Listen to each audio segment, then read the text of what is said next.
Good afternoon, Miss Gray. How you Hello. doing? Good. How are you? I'm fine, Miss.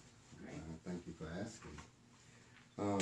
Before we get into why you're here today, I was just like to step back and do a little reflection. Okay. And there's a question, two questions I would like to ask you. How would you say you and I are doing in the counseling relationship so far? I think everything is going great, and I want to thank you for your expertise Oh, thank you. and your help with this journey of going through some of the feelings and challenges. I don't care to call them issues Okay. that I've had with my family and different things. So. Um, how would you say counseling has helped you face certain difficult situations, even concerning your family? Well, you've helped me to have the courage to face some of these issues. Um, some of the issues I have not um, directly faced with my family members. Okay, I see. But, and then the other thing is, you can't change someone else. The only So true. person, and I've learned that through our time together, but the only person I can really change is myself. Very good. So So true. I've worked on myself. I've worked on the way that I have perceived things, and I worked on my feelings. Very good. And I would say that you've also helped me become a better counselor, to show more empathy concerning feelings. Yes. Um, in the past, a lot of times I was kind of out of touch with my own feelings, and you helped me re-examine that, and I would like to thank you for that. Oh, you're quite welcome. No problem. Okay, let's talk a little bit about why you're here today. And, from our phone conversation that we had this past Wednesday, you seem to have a concern over your choice of education. Could you tell me your story?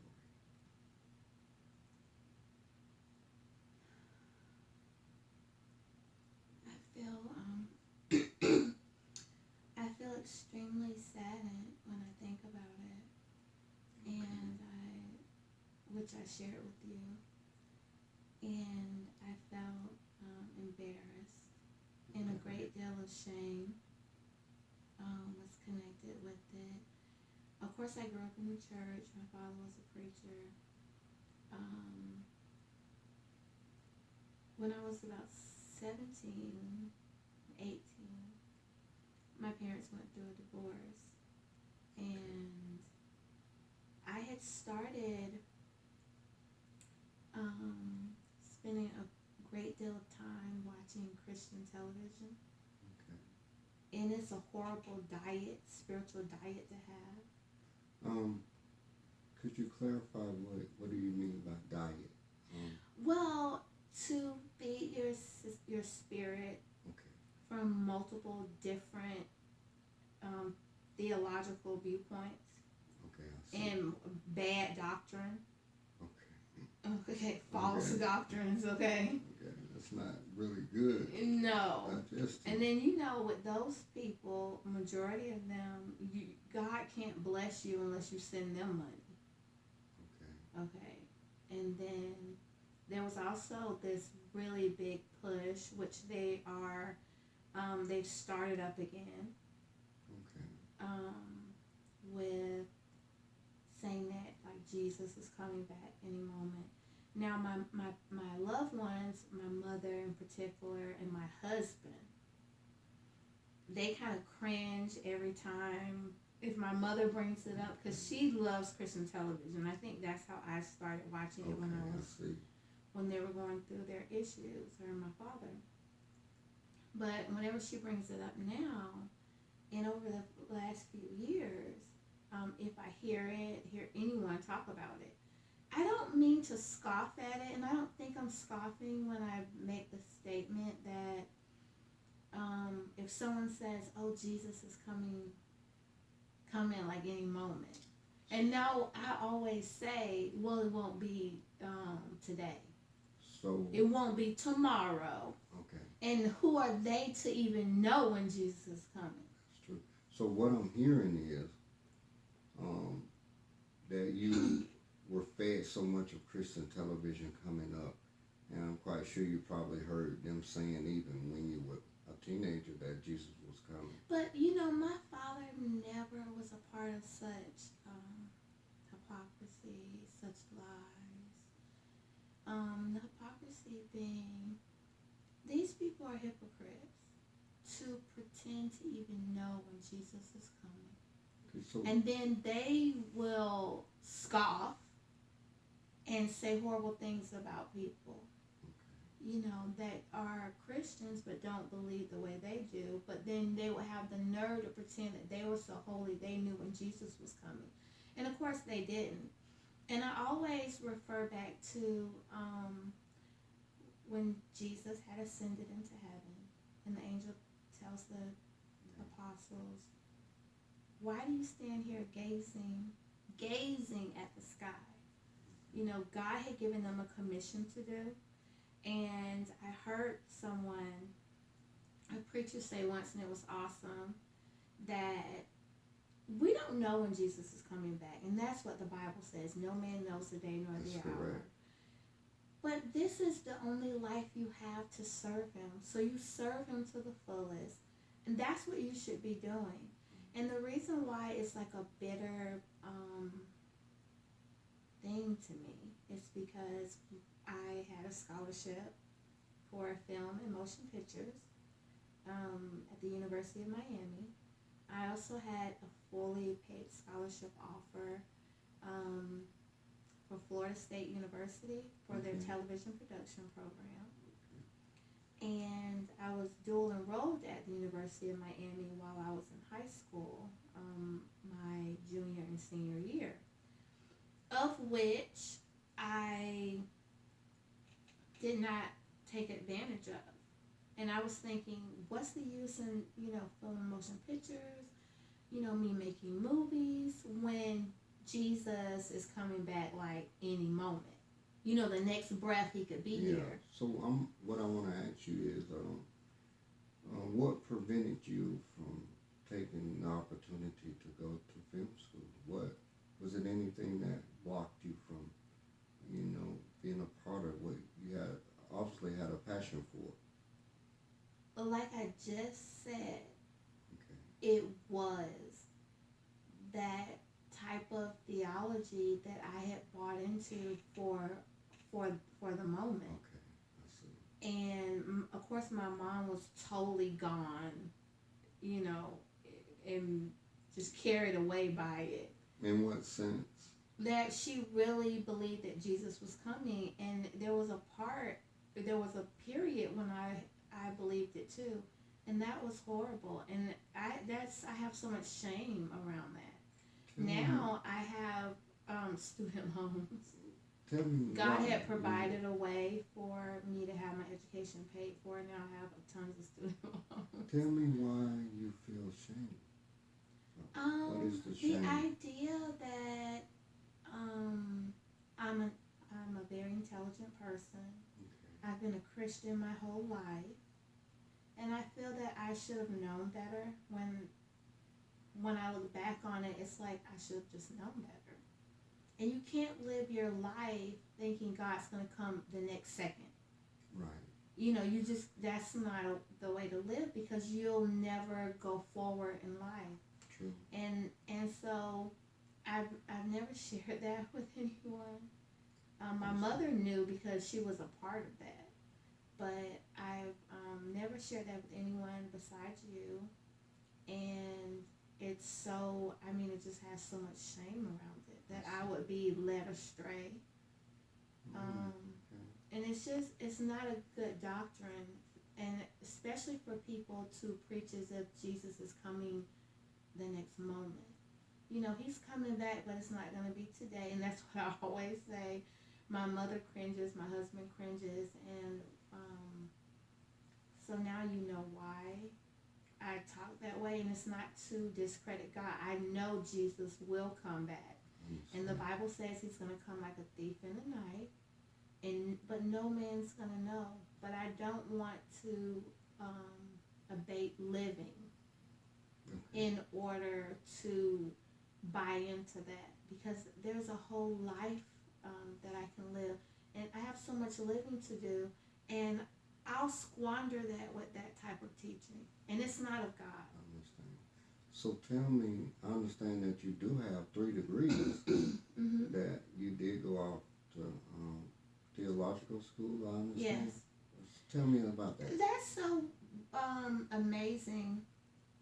When I was a child, and people would ask, my parents' friends would say, "What do you want to be when you grow up?"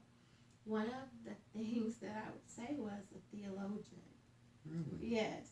So God made a way for me to be able to have 2 master's degrees, one in religious studies wonderful. and one in leadership, from a Christian university. Okay. So it's like the desires of I still got the desires of my heart. So Let's see. that really worked out. So you don't feel any shame behind those degrees, I understand. No, I'm proud of my degrees. I'm very proud of the university that I graduated from. I feel wonderful about it. It's just sometimes because, like, another one of my dreams is movies. Okay. And so I guess when I think about it, sometimes I think about what I missed, what was lost. I see. You know, sometimes the most difficult thing to look at is sometimes, especially when God has a greater plan or a different plan than we have for our life. And if you can look at the fact that God actually opened doors for you to obtain 2 master's degrees. Yeah. And a lot of people can't say that. Yeah. So I think that's a very wonderful thing that God allowed you to have. Are you making use of your theology degrees? Or is it in the area that Yes, you're in? I am. I currently have my own channel, internet channel, where I share the gospel. Wonderful. And one of the most important things to me is accuracy. Okay. You know, and to preach the word of God the way God intended, and the way it is written in God's word, and not adding to it, not subtracting anything from it. Something that I just absolutely despise would be Christian movies, supposedly, or Christians that have, like, there was a new 10 Commandments movie, and they just rewrote and just wrote in a lot of things that just was not accurate. I saw another one just today. It's called The Son, and Lazarus, and just the details. There's so much in the details with God, and all the details matter. And maybe being a woman, you know, details matter to women. But there was just things that just were not. They were opposite of what's in the Word of God. In a lot of those movies that are supposed to be Christian based. And then the biggest question that I always have about that is why? Why would you alter it and change it? The story's already been written. Yeah. You know, if I might just kind of sum up things and make you look at your perspective a little differently. You said that you have a YouTube channel, right? Yes. And the little bit of experience that you did get from film school, you're actually using it. Yeah. So it really wasn't lost. You know, God just had a different direction and a different use for it. Yeah. Than you, because you're still a star as a child of God. And you know, excellent.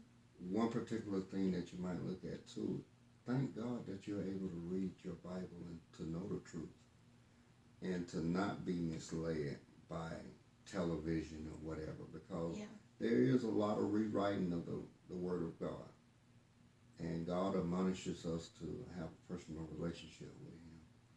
So it's not all lost. No, Actually, it's not. it's a gift that apparently you have if you're able to share the gospel with other people. Have you ever looked at it that way? No, not really, and not when I'm feeling sorry for myself. Okay. I definitely don't see it that way. So, how can we help you from not feeling sorry for yourself? I don't know. I A few years ago I realized what that was, you know, and that I was feeling sorry for, if something happened, I thought about it and I was depressed or whatever. And I started looking at it the way it is. Okay. And the moment I labeled it, I instantly got better. Okay.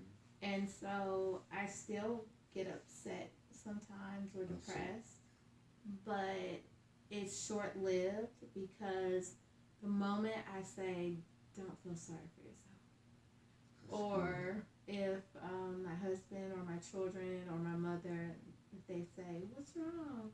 And then I'll think about it and I'll say, well, I'm just feeling sorry for myself.